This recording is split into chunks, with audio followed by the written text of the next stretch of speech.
ডিবিতে মামুনুল হক এই মুহূর্তে আপনারা দেখতে পাচ্ছেন যে ডিবি কার্যালয় থেকে তিনি বের হচ্ছেন।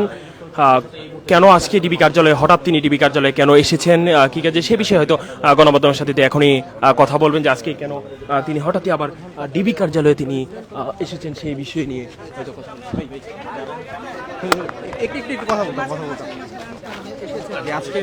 আজকে আপনার উপলক্ষটা আসলে আমরা জানতে চাচ্ছিলাম। আমরা একটু সবাই দাঁড়াই, হুজুর একটু আমাদের একটু হুজুর ক্যামেরা ওইদিকে হুজুর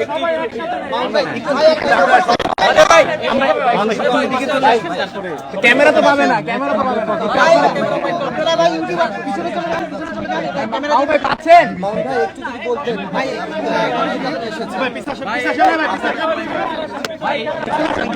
আচ্ছা হুজুর সময় দিবে, আপনারা সবাই সুন্দরভাবে নেই, ক্যামেরা তো পাইতেছে না ভাই।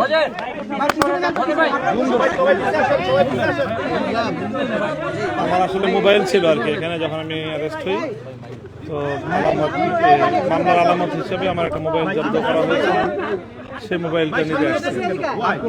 না আর কোনো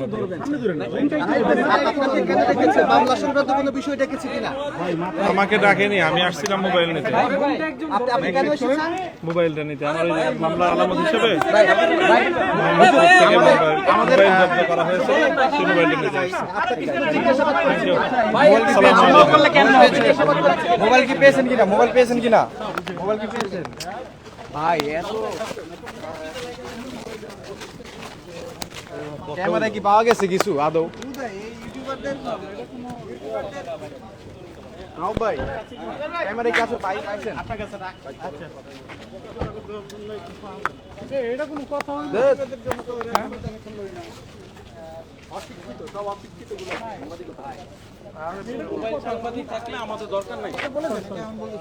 মোবাইল সাংবাদিক মোবাইল তো পরে ভাই, আমরাই তো হচ্ছে যে উনি বলতে আমাদের তো কিছু হইলো, লাইভে ছিল ভাই। কার এডি লাইভে থাকলে সামনে চলে যাইতে হবে, লাইভে ছিল তো কি এতগুলো টেলিভিশন দাঁড়ায় আছে সেটা না, তো সব ইউটিউবাররা যারা বানিয়ে আরে আমি জানতা ছিলাম রে ভাই, একটা লোক দেখছেন ভাই আমাদের রিপোর্টার গুলো যদি ধরতে তাইলে তো হয়ে যায়, আপনারা তো সবাই দাঁড়ায় রয়েছে, তাই আমরা কি কি করব? আমার ইউটিউবার ঢাকা দিছে, আমি কি করব? ঢাকা দিছে বলতেন আমরা এসে মার দিতাম, মারামারি করতাম কোন তাই করালাম। এত ভালো এত সুন্দর দাঁড়ায় রয়েছে, কোনো কিছু তো মনে পাওয়াই যায় না ক্যামেরার মধ্যে।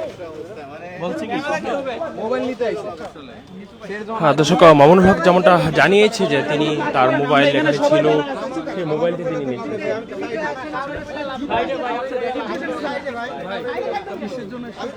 বলছে মোবাইল নিতে আসছিল, তিনি জানিয়েছেন যে মোবাইল নিতে তিনি এসেছিলেন।